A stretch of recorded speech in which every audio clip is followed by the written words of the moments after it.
Well, hello everybody. I wanted to make this quick video seeing as it is Monday morning and we're getting prepared, getting the news, all the data that we need so that we can be prepared to start trading for the week.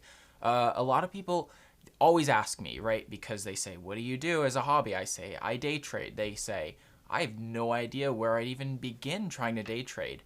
And how I have to look at it, you have to treat it like any other profession. You have to put the time and the work in and the studying in to know exactly what you're doing, right? The motto, the phrase that I always like to use is if you fail to prepare, then you're prepared to fail. We're not trading based upon emotion or feelings or, buying willy-nilly based on a feeling of, oh, I should buy and, oh, I feel like I should sell now. That's not how we remain profitable consistently. No, we actually have to be logical and follow the data. Truth be told, the stock market, you might not feel like this, but the stock market actually trades a lot on the macro trends and less about the companies.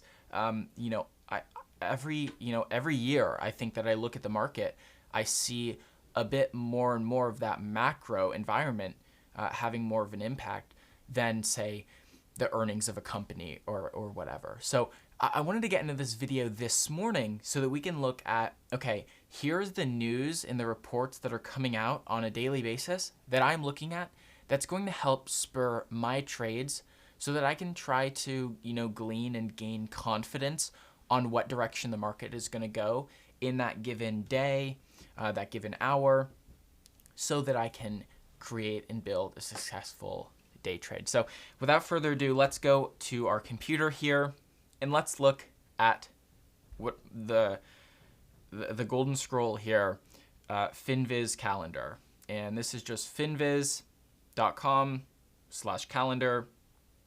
So here we go. Now, this was a bit of a weird week because it was Easter, so Good Friday, the market is closed, right? So these reports were kind of, I think all of them were released on last Friday, but they're just marked as Monday, I think that's a mistake. But anyway, what we're going to do is we're going to look at what the thing is, we're going to look at a definition of what it is, and then we're going to look at what the actual result was, and that's how we're going to learn what each one of these things are, okay?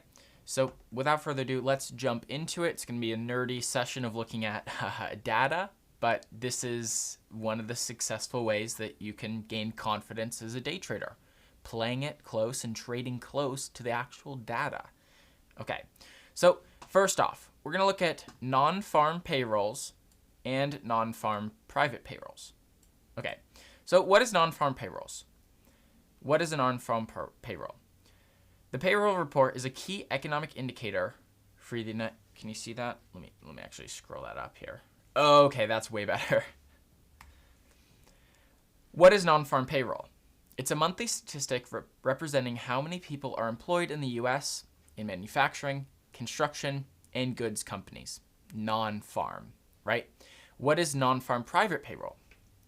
We're going to have to zoom it in every time here. Private payroll measures the change in the total number of paid U.S. workers of any business, excluding general government employees, private household employees, employees of nonprofit organizations that provide assistance to individuals, and farm employees. So they whittle it down, right? Non-farm private payroll doesn't include anything in the public or the public sector, which is government and nonprofit, right? So here, and you can actually find all of this through Googling. This one is the Bureau of Labor Statistics. This is the economic news release of where I found the non-farm payroll release. And of course, this was released April 7th, 2023. Today is April 10th, but of course it was Good Friday. So the market is going to be reacting to this news today because they couldn't, no one could trade on Friday. So let's just read a little bit here. Total non-farm payroll employment rose by 236,000 in March, and the unemployment rate changed little at 3.5%. The U.S. Bureau of Labor Statistics reported today. So all that is saying is that 236,000 jobs were created in March. So we had a benefit of 236,000 jobs in March. Employment continued to trend up in leisure and hospitality, government, professional and business services, and healthcare.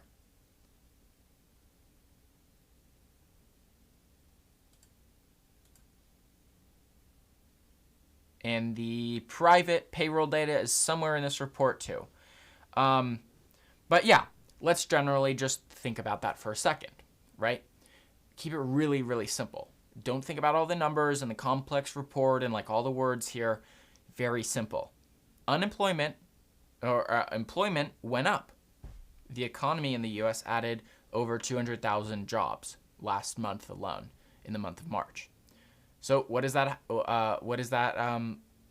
say? Does that mean it's going to be good for the market or bad for the market? Are things going to trade up or are they going to trade down? And that synthesis is something that we can do in a future video, but just some food for thought as we return to our broadcast here. Next, let's look at unemployment rate. We just heard about unemployment rate. It's a little unchanged. And also it's right here simple, so you don't have to go into the report and everything. Once you gain familiarity with like what the thing is, you can just look at the numbers, okay? So for instance, unemployment rate, like last month, the unemployment rate was 3.6%. And 3.6% was actually expected again this month. But unemployment actually came in a point lower at 3.5%. So it's kind of marked green and marked red based on like, okay, it's just telling you, okay, well that should be good for the market. That should be bad for the market. I don't know who behind FinViz is like, doing that, but essentially it's kind of like a cheat sheet. So let's go on next to this news release by the Bureau of Labor Statistics again. And this actually does include this data too, but it's just this nice report that I found. It's a news release from April 7th, 8:30 a.m. Eastern. So they kind of look like this, and they look like really boring government documents, but they have cool charts, and I like charts. So, and if we're day trading here, trying to make some money, you can't just say, oh, that's boring, I'm not going to look at that. You've got to, because again, if you fail to prepare, you're prepared to fail. So let's look at unemployment rate. So we'll look at the unemployment rate from March 2021 to March 2023. We see that it definitely trended down from the pandemic, of course. It ticked up 2 months ago. It's trying to tick back down from what I can see.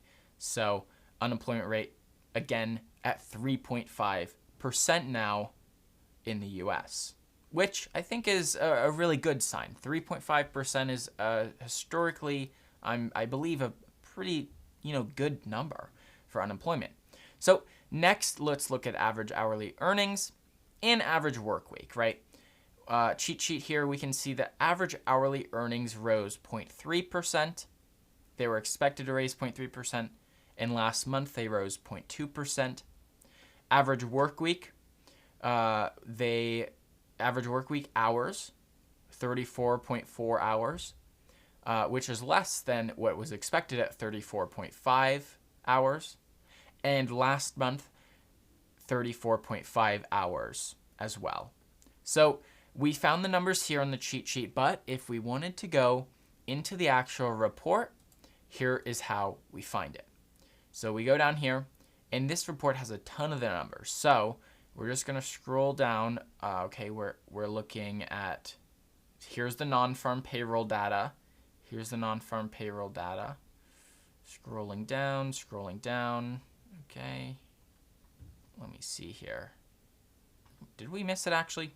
Sorry. Give me a second here. I think I missed it. Okay, so yep, unemployed. Blah, blah, blah. There we go. Cool.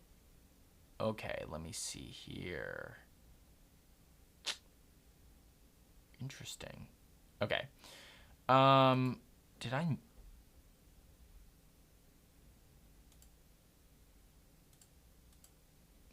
I really found, okay. let's oh, sorry, that's my alarm. Okay, sorry for the derailment. Let me average hourly earnings. Oh, I could just control F. Okay, sorry about that. Earnings. Cannot type this morning. Okay, cool. All right. Okay, here we go. Sorry about that, folks. Okay. In March, average hourly earnings for all employees on non-farm private payrolls rose by 9 cents, or 0.3%, to $33.18. That's kind of cool. That's kind of cool to think about if you just think about it like that. Like, oh, the average person makes $33.18. And that's throughout the entire economy. Kind of cool to know that number. A little fun party fact that I like to spur on my friends there. You know, just kidding. Over the past 12 months, average hourly earnings have increased by 4.2%. Now that, that's good to know, right? Year over year, 4.2%. Average work week for all employees on payrolls edged down by 0.1 hour, or 6 minutes, to 34.4 hours in March. In manufacturing, the average work week was unchanged at 40.3 hours, and overtime remained at 3 hours. The average work week for production employees on private payrolls was unchanged at 33.9 hours. So, we can really go deep into the report, and you can find, like, by industry what's going on. That key number is more what the market is going to be trading on. So next, wrapping this up, let's go to consumer credit, which is also a very important metric, consumer credit. And this is basically, anything that consumers, you or I, have on our credit. So whether we have a car loan, a home mortgage, whether we have credit cards, a personal loan, that'll be all tied to called consumer credit. So let's use our cheat sheet here. Consumer credit went up by $15.3 billion last month. Expected, well, it's actually less than expected because we expected $18 billion. And prior month, consumer credit actually went up $19.5 billion. So I see that, we're in a downtrend. So we're not heating up as much with taking on as much consumer credit as possible. And, knowing America from the outside, we love debt, right? We love, being in debt, using debt to finance our businesses and our lives. And sometimes it's unhealthy in the way that we use debt. Sometimes we get into credit card debt in over our heads. Sometimes we get car loans that, the interest rate is way too high for what we should be purchasing. But anyway, so you can use debt for good or you can use debt for bad. Maybe using debt to buy a home, a primary residence for yourself and your family might be considered good debt. Purchasing a new car every 5 years on a loan might not be considered good debt. That might be considered bad debt. But who am I? I'm just a guy, I'm just a dude that reads economic news. So anyway, let's look here. In February, consumer credit increased at a seasonally adjusted annual rate of 3.8%. Revolving credit increased at an annual rate of 5%. So 3.8%, that is $15.3 billion. And I know it's a huge table here, but let's just look. Okay, 3.8%. Okay, revolving, non-revolving, this is annual rate. This is actually, okay, so total outstanding. This is a key number that I'm looking at.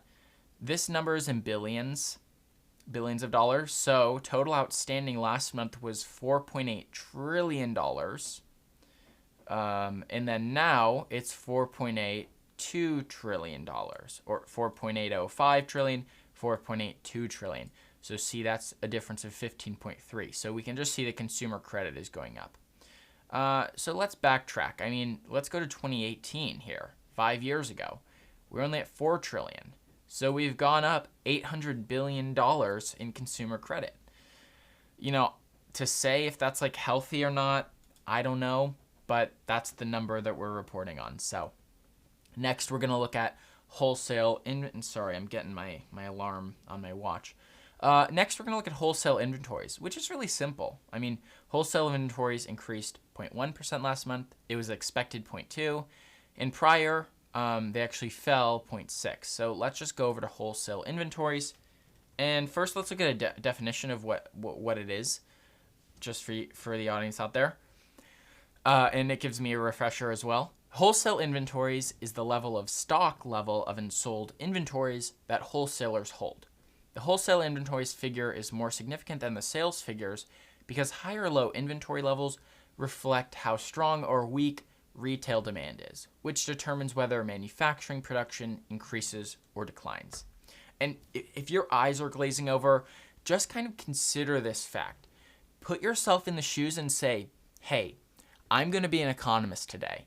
Or, hey, I'm going to be an expert on retail, on retail industry. It's kind of interesting, right? Because you're kind of thinking high level here.